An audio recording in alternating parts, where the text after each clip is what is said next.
Vasudevaya. Srimad Bhagavatam, Canto 1, Chapter 8, Prayers by Queen Kunti, verse number 32.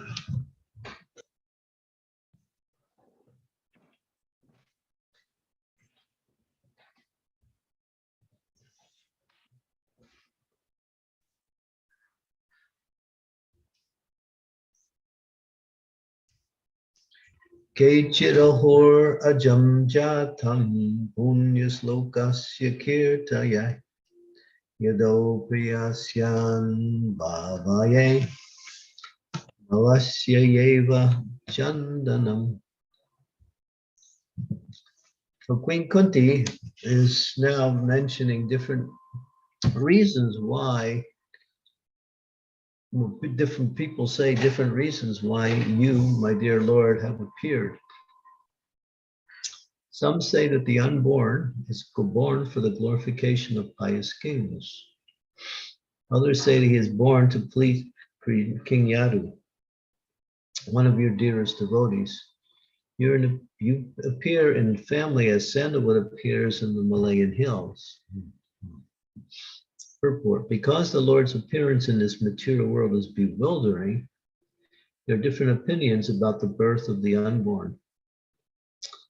In the Bhagavad Gita, the Lord says that he takes birth in the material world, although he is the Lord of all creation and he is unborn. So there cannot be any denial of the birth of the unborn because he himself establishes the truth. But still, there are different opinions as to why he takes birth. And this is declared in the Bhagavad Gita. He appears by his own internal potency to reestablish the principles of religion and to protect the pious and to annihilate the impious. This is the mission of the appearance of the unborn. Still, it is said that the Lord is there to glorify the pious king Yudhisthira. Lord Shri Krishna certainly wanted to establish the kingdom of the Pandavas for the good of all in the world. When there is a pious king ruling the world, the people are happy.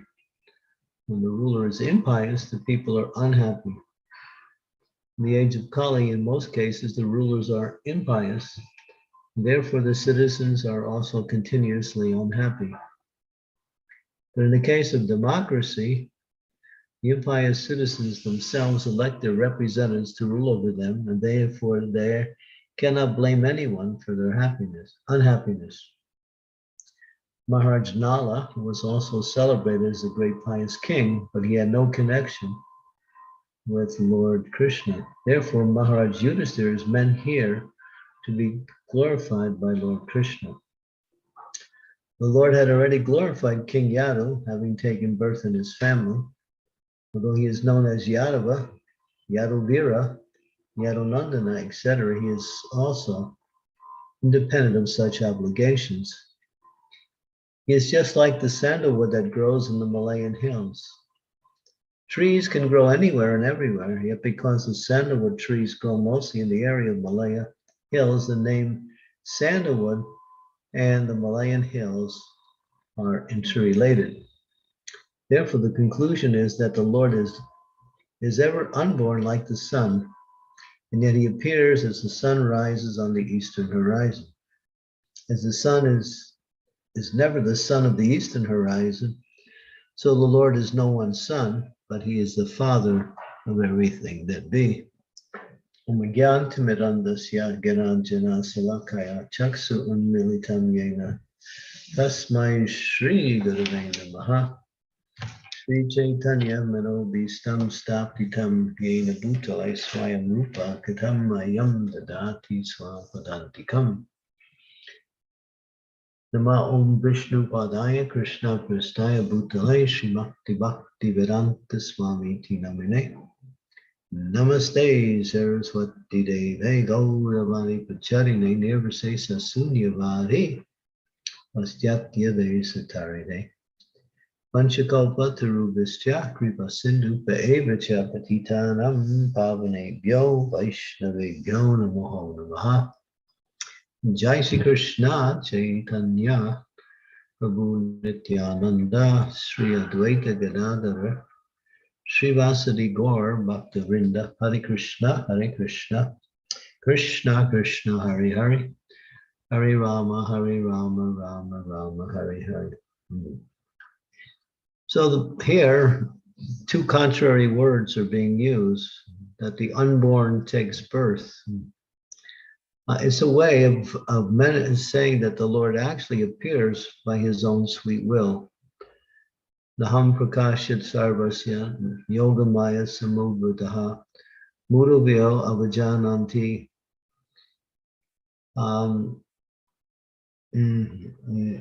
avyayam.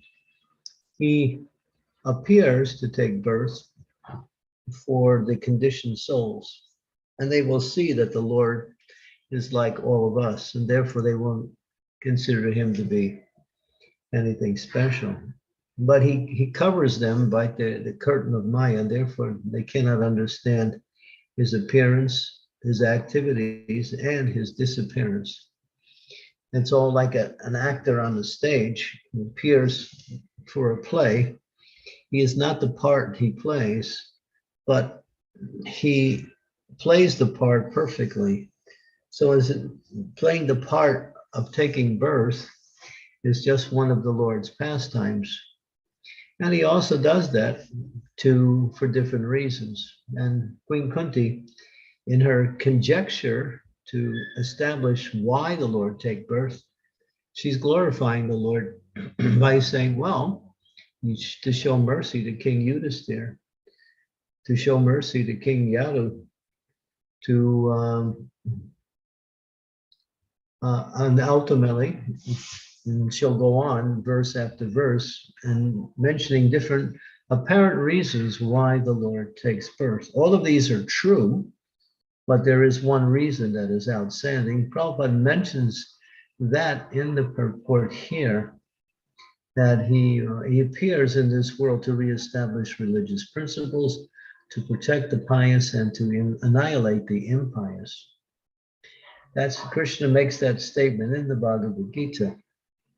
But out of these three reasons he cites, he doesn't have to take birth in order to reestablish religious principles. He can do that by sending his pure representative to do that and empowering that representative to do his work. We have the example of all the great saints who appear, and then many of them are outstanding, such as Srila Bhaktisiddhanta Saraswati, Srila Prabhupada, were very powerful manifestations of the Lord's mercy to reestablish religious principles. And so they do the work on behalf of the Lord. And so the Lord doesn't necessarily have to come to reestablish religious principles. But when he does come for other reasons, he also includes that to, again, help bring back the civilized nations to an understanding of the importance of worshiping him in devotion. And then he also annihilates, when Krishna was here, he annihilated so many demons. When he was in Vrindavan, when he was in Mathura, when he was living in Dwarka, he had the countless demons he annihilated to relieve the burden of the world from the sinful people. But the real reason here is that and it's mentioned that he comes to protect the pious, to give his devotees a chance to serve him, to associate with him, to interact with him in different ways. He does that. And this is the main reason. Of course, he does everything else also. But he is a mystery. Krishna says, Janma karma chame divyam evam yevoti tattvataha tattvate mutanam purna janma naiti mameti surjuna. One who understands the mystery of my appearance and activities in this world does not, upon leaving the body, take birth again in this material world, but attains to the transcendental realm, the spiritual world. So one can understand that the unborn, although appearing to take birth, does not take birth. One who realizes that qualifies themselves to return back to the spiritual world. And that's a matter of realization through the process of devotional service. We can hear about that, and we're hearing about it here through Queen Kunti's glorification of the Lord. She wants to glorify the Lord and at the same time clarify the actual reason why the Lord actually appears in this material world. And that will unfold as the verses continue on. There is a whole group of verses that will follow in the same light of glorifying the Lord for his appearance in this world. Well, one thing you can say here that he wanted to benedict Maharaj Yudhisthira, his great devotee. He wanted to benedict Yadu. Yadu was the son of King Yayati, who was destined to have the Lord appear in his dynasty. So the Lord is by nature very merciful. And the comparison is nicely illustrated in this example, where it says that his appearance can be compared to the sun rising over the eastern horizon. The sun rising over the eastern horizon has nothing to do with the eastern horizon, because that is simply our perception. The sun is always in its orbit, and there's no question of rising sun or setting sun. Rising and setting sun is simply from our point of view. We see the sun coming up over the horizon, we see it going down, but the sun is always in its orbit. It's just from our angle of vision. So Krishna appears in different places throughout the universes, in at different times. Prabhupada says, just like there is always like 4 o'clock. Anywhere you go in the world, you can find 4 o'clock. It'll always be there somewhere. The time is arranged that all the 24 hours can be found someplace within the world simultaneously. And so Krishna appears into different universes to enact his transcendental pastimes. And therefore, when he takes birth and appears in one universe and then disappears, he is doing it again in another universe. So using that analogy, it's always 4 o'clock everywhere you go. It's always 6 o'clock everywhere you go, using the analogy. So wherever you go, wherever universe you're in, Krishna is taking birth in one of those universes and performing his pastimes. This is Krishna. But he's very kind to his devotees, so he appears in this world. This is his mercy upon the living entities, that he appears to protect the pious, to elevate the pious, to enliven the pious. We say pious, but we actually mean the devotees of the Lord, those who have dedicated their lives to the service of the Supreme Personality of Godhead, become the object of the Lord's special mercy by appearing in that realm of existence, just to give them pleasure, just to uplift them. Krishna takes the trouble just to come to this material world to do that. And that is his special kindness. So here, although he is unborn, he takes birth. And we know that in taking birth, performs many activities which appear to be ordinary, but they're not. And of course, he does exhibit his God potency sometimes, just like when he lifted Govardhan Hill, when he killed so many powerful demons. Then, although he's seen to be, his other activities seem to be normal.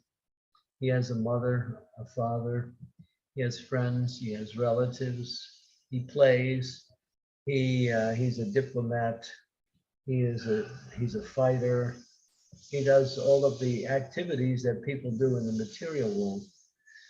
And anyone who sees him, therefore, it's not possible for one to understand the Lord simply by observing the Lord. One can only understand the Lord by devotional service.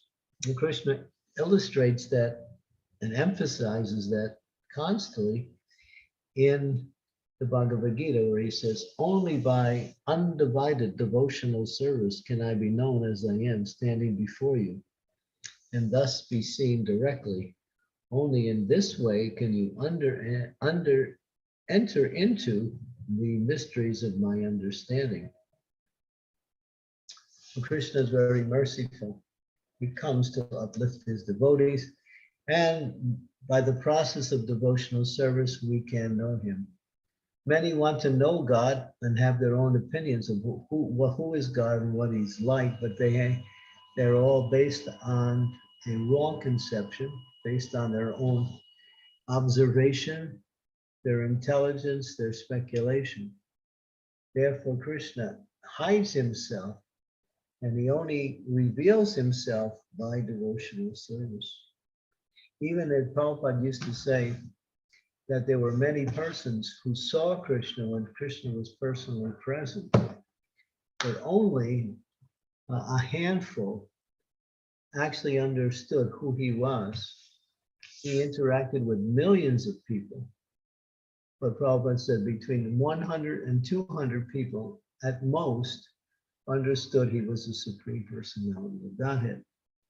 So only by those who are devoted to him. And here we see Queen Kunti, she's very devoted to him. And she's glorifying him in that devotional mood, just to illustrate how compassionate and how merciful he is by appearing in this world to uplift the conditioned souls, to give favor to his devotees, to enact his pastimes, which we can hear and chant continuously and derive great spiritual benefit from that. The Lord is supremely merciful. And here, using the analogy of Kunti, she says, you appear in family as sandalwood appears in the Malayan hills. So there's a statement called Malaya Chanda, that Malaysia, the country of Malaysia, was known for its sandalwood trees. But things have changed. Sandalwood used to be a very sought after commodity in the world, but no longer. Now they've replaced that with other things. Prabhupada says they're not interested anymore in sandalwood, they're interested in rubber tires in order to put on their vehicles. So, but sandalwood and Malayan hills was synonymous. So here it's mentioned that Krishna is connected, he is mentioned to be unborn, which is synonymous, but that's just the relationship that is established for us to understand. It has nothing to do with Krishna, ultimately. He remains transcendental and free from all material connections and material activities. Therefore, he says, when I come to this material world, my activities are transcendental, the divyam. And one who understands them as divyam and not ordinary or even extraordinary will make progress in devotional service and ultimately achieve the benediction of going back home, back to Godhead. So this is Krishna. So these prayers are really beautiful. They're nice glorifications of the Lord. They are the essence of the Bhagavatam. Queen Prabhupada spoke on these prayers so often. He made it a point to illustrate these prayers of Queen Kunti more than any other area of the Bhagavatam except the prayers by Prahlad Maharaj. These two areas of the Bhagavatam were Prabhupada's favorite. He spoke on each one of them 3 different times. Okay, so I'll stop here and we can open it up for discussion, questions.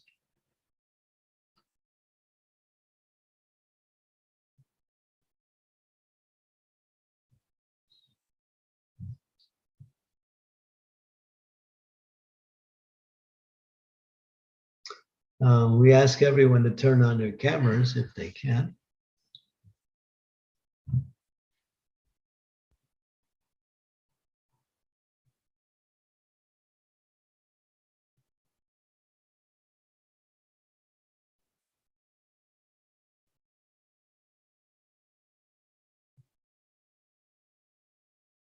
So you can unmute yourself and ask questions.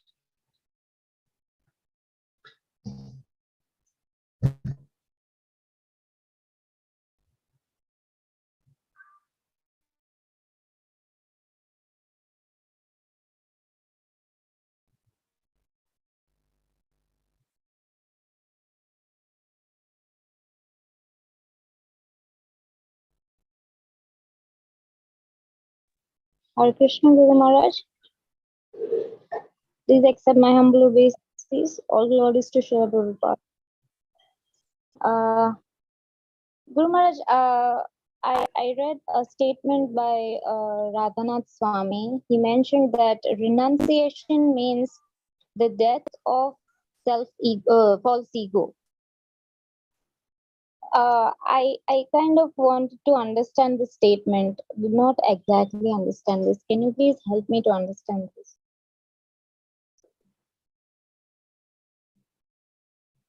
Well, what do we have to renounce? We have to renounce the false idea that we have something to renounce. And that is the false ego. The false ego puts you in a position of janasamoham yamaham rameti, that this is I and this is mine. So these are all characteristics of the false ego. We, in the I principle and the mind principle, are completely related to the body and have nothing to do with the pure soul. So renouncing this idea that I have something to renounce is false. What do we have to renounce? So nothing. So we have to renounce the idea that I have something to renounce, and that is renunciation. And then there's nothing to renounce because nothing is ours anyway in the first place. And therefore, whatever we're using, we can use in devotional service, but it's not ours. It's been given to us by Krishna. And if we take more than that, then we become implicated in the laws of material energy, and there's a reaction for that. And we have to get either a negative reaction and therefore undergo some difficulty. So renunciation means that I am spirit soul, part and parcel of Krishna, and my only activity is to serve Krishna in devotion. That's renunciation. Okay. Thank you. So we are renouncing from the concept of I, that is the false ego, which we are addressing. Yeah. The idea of I and mine is both elements or features of the same misconception that I am this body. Soon as the soul identifies with the body, then all of these things follow. So, Guru Maharaj, As soon as we get rid of the bodily identification, then we no longer are connected with the external environment. So therefore, that is renunciation. So Guru Maharaj, Nothing when we belongs to say, us. okay. When we say I am Krishna's and Krishna is mine, is still there is a false ego in this? No, that is that's real ego. Okay. False ego indicates that there's something real also. If you say counterfeit dollar, then you mean that means it's a real dollar. When you say false ego, there is a real ego. So what you mentioned, that's real ego. Okay. Thank you, Guru Maharaj. Thank you for the clarification. Hare Krishna.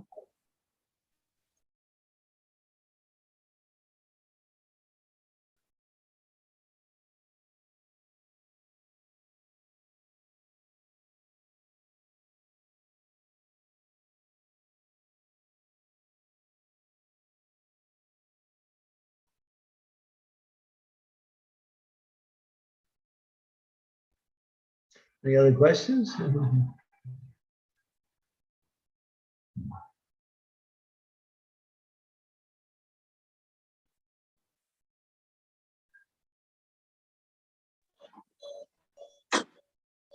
Krishna, dear Guru Maharaj, peace of Subhaka obeisances.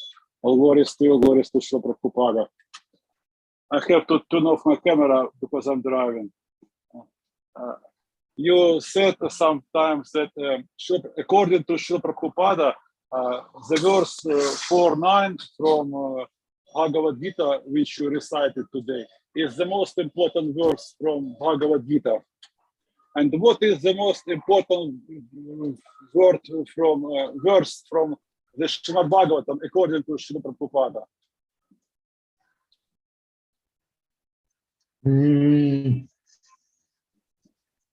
Prabhupada didn't indicate a specific verse in the Bhagavatam that was most important, but he did quote some verses that were outstanding. Ete cham sam kwalam punsam Krishna's tu Bhagavan Swayam. And Krishna is the supreme personality of Godhead, and all the incarnations are plenary portions of the plenary portions. That's first canto, third chapter, verse number 28. Yes. That one is considered to be one of the more important verses. There's another one, there's a few other ones. We have the nutshell verses in the Srimad Bhagavatam, which is second canto, chapter 9, verses 30, 33, 34, 35, and 36. Or I'm sorry, 32, 33, 34, and 35. They're the nutshell verses. They contain the essence of the teachings of the Bhagavatam within those 4 verses. But Prabhupada didn't, Brahmananda, when he was giving a lecture, he said that 4:9 was the most important verse. He had heard that from Srila Prabhupada. But there's no record that we have that Prabhupada has said that. He heard it from Prabhupada directly.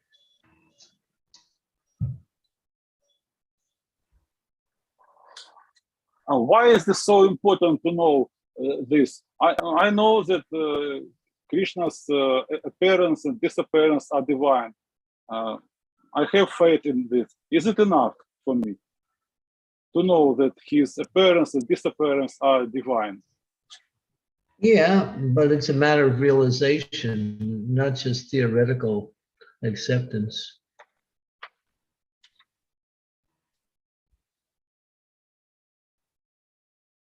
Hare Krishna. Yeah. When you realize it, then you're out of the material world.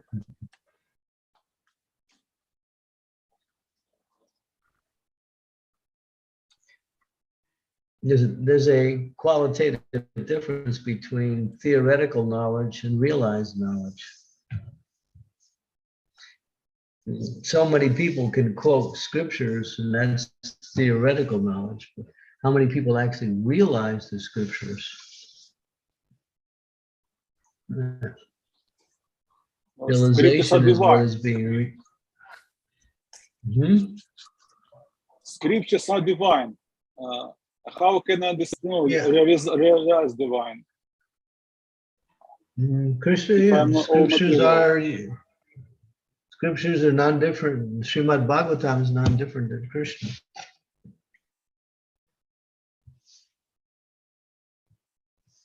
Yeah, And scriptures how? are divine. The word is aparusha. Aparusha means not man-made. So revealed religious scriptures are coming from the supreme source. They're divine. What about the individual soul? We came from the God to the What is your question? the individual soul. My soul. No, I'm the soul. Is came from God. I'm the part Yes. of it, of God. Yeah, it's part of God. That's correct. And what about my disappearance and appearance? They are not divine. Well, when you disappear and appear, your body changes, that's all. You don't go through disappearance and appearance. Your body is just changing, that's all.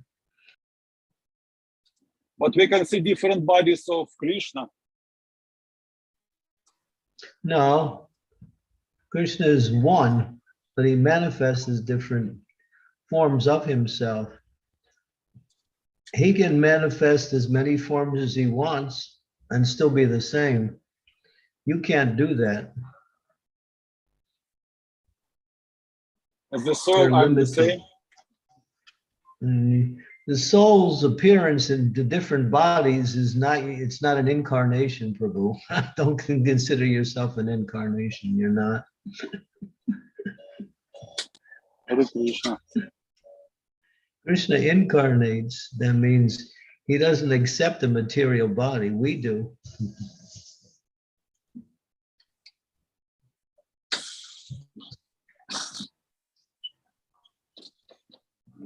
You can't compare yourself to his incarnations to your appearance in different bodies in the world. It's completely opposite.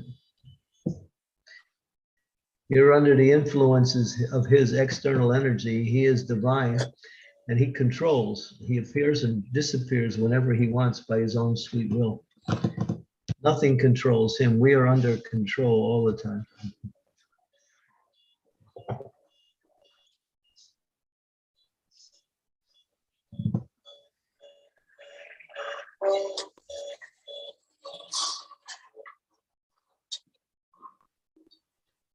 Hare Krishna. Anyone else? Thank you. Hare Krishna, that's all.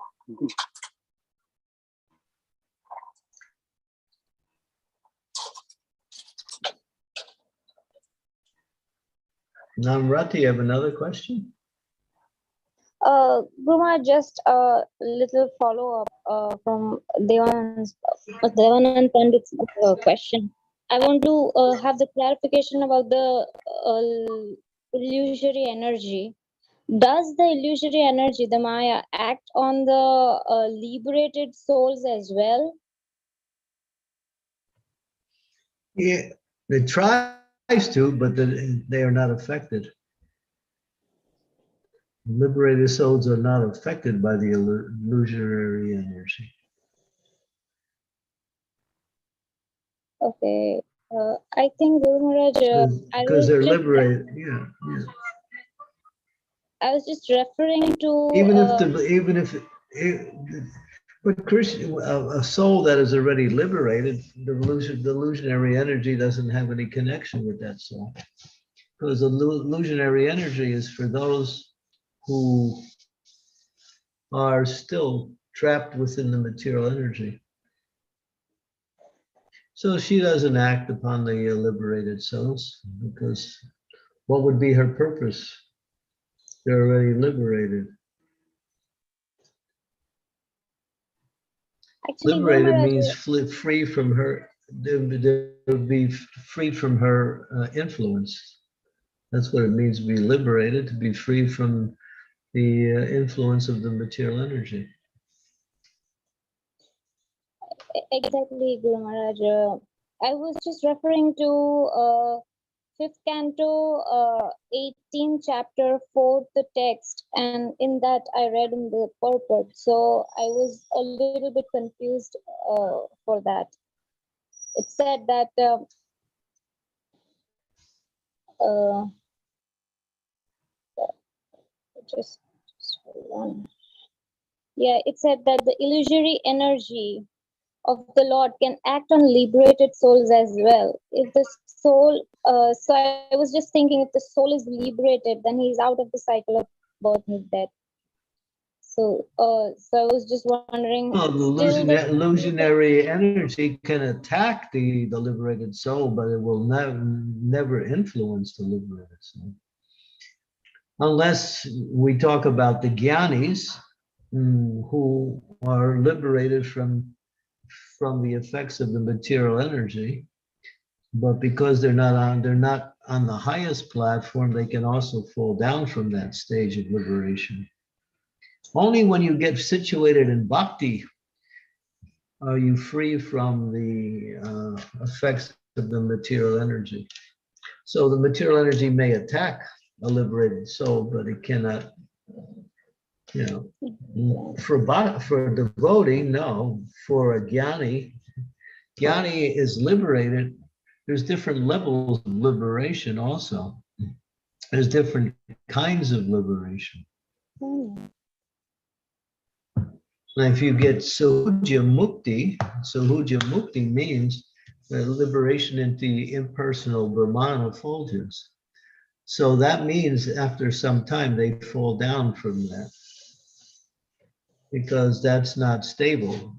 It's not stable because they don't engage in devotional service. Only when you engage in devotional service are you free from falling down.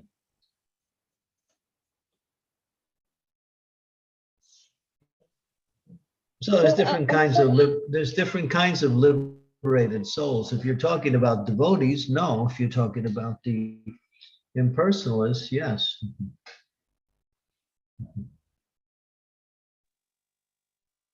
I'm sorry, Guru Maharaj, I'm not able to understand what is the difference between the influence and the attack you are telling. How can the illusory energy attack the liberated soul? Well, the impersonalists. Aruna Krishna Padam Padam Padantiyada, the verses in the 12th, 10th canto of Srimad Bhagavatam.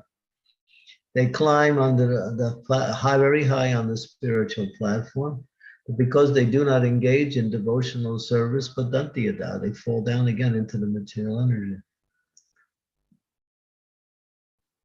There's different kinds of yogis, there's different kinds of spiritualists. Some are liberated, but their liberation is not devotional service. They haven't reached the stage of devotional service. That's why we say that if you're engaged in devotional service, you're already liberated.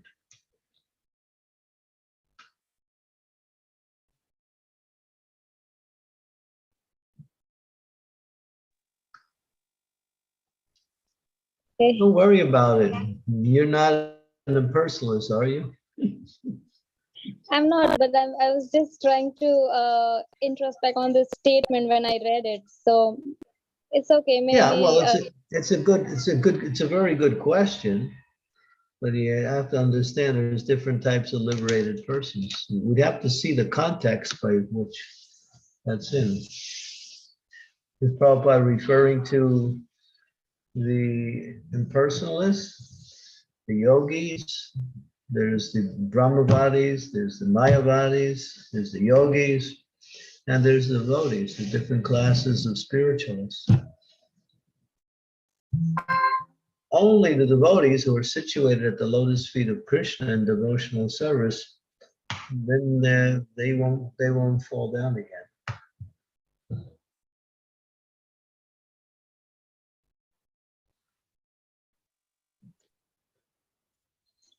Okay, I will contemplate more on this, Guru Maharaj. Thank you. I gave you the answer. I don't know why you don't understand it. It's very simple to understand.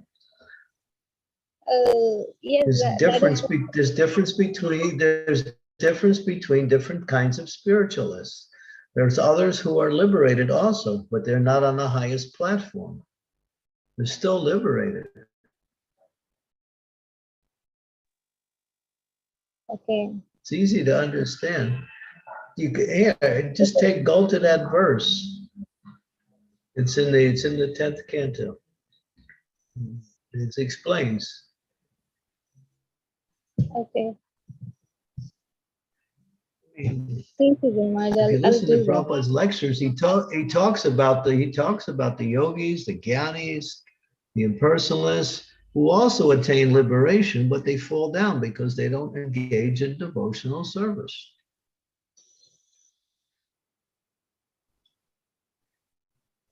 Okay. Do you think the devotee liberation applies only to the devotees? No. There's many other groups who also attain liberation.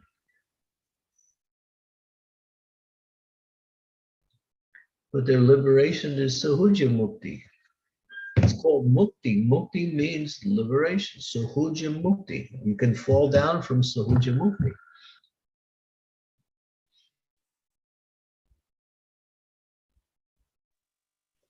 So this is an address in context to Sayujya Mukti. It's a what? I mean, the Prabhupada was telling about Sayujya Mukti. I mean, the text which I was talking about. Well, yeah, I have, unless somebody can put the verse up, I can't see it, so I don't know the context it's in. Yes, Guru Maharaj. Mataji, please tell me the verse number. I'll search it up. 584. 584. 584. Okay. 518. 18.4. Okay.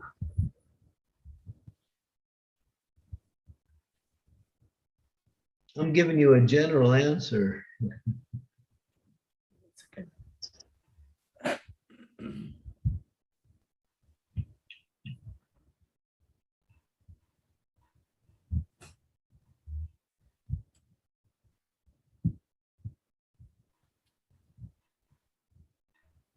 It also acts on advanced learned scholars who actually know the Constitution through realization. Is that what you were referring to? Even liberated souls sometimes become captivated by the illusionary due to inattentiveness in the transcendental position. But Yes, therefore, Maharaj. Krishna says, only those who surrender unto me can overcome the influence of the material energy. Therefore, no one should think himself as a liberated person immune from Maya. Everyone should be cautious in devotional service and follow the principles rigidly. Thus, one becomes fixed. Otherwise, a little inattention can create havoc. And we have the example of Maharaj Bharat. Yeah. He was inattentive, and therefore he fell down from his position and had to take a birth as a deer.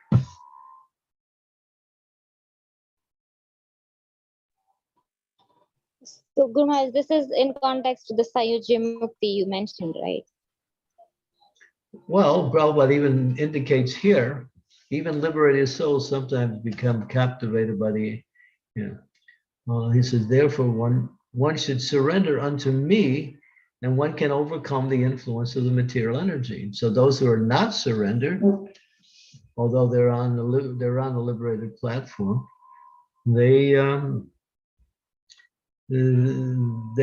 devotees won't fall down. There are transcendentalists who are not devotees also.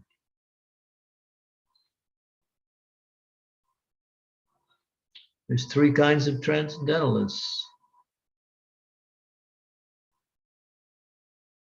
the yogis, the Brahmavadis, and the devotees are all transcendentalists. But if a devotee fails to take shelter of the Lord, then he can also be attacked by the material energy. And Prabhupada gives the example, Maharaj Bharat. He was a devotee. The Prabhupada is illustrating how inattention can divert one away from even a very high platform.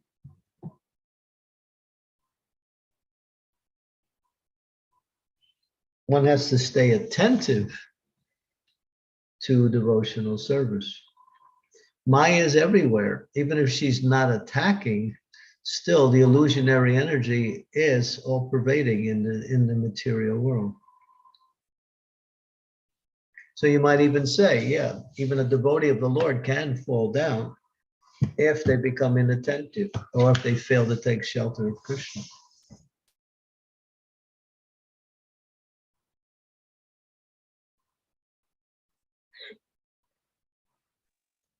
Okay, Guru Maharaj, I think that gives a quite a clear picture. Thank you. Hare Krishna. Hare Krishna.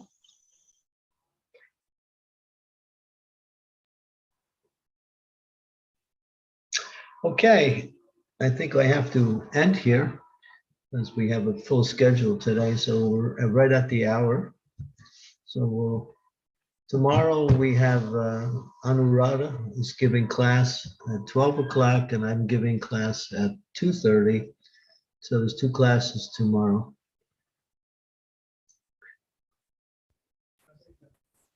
Thank you so much, Guru Maharaj. Thank you. Sorry for the delay in starting the call today, Guru Maharaj. Sorry about that. No, it's nobody's fault. It's just something happened. That's all. Guru Maharaj, sorry. Krishna wanted you to get back in action. Yes, Guru Maharaj, yes. Yeah.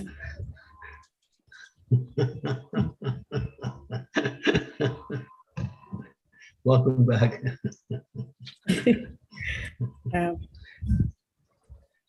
I have to go back to my home, Guru Maharaj. Here I am, Monday I'm okay, another day I'm not okay. So like that, my health is going up and down. So once India, yeah, India can do that prolonged. We're accustomed to the Western climate. yes, Guru. Staying in India, generally, unless you're really, really diligent to not get, to watch your health, it's easy to get sick. Yes, Guru Maharaj. Thank you so much, dear. Anyway, yeah, we look forward to you coming back. Sure, Guru Maharaj. Yeah, thank you so much. Okay, my obeisances to everyone. Thank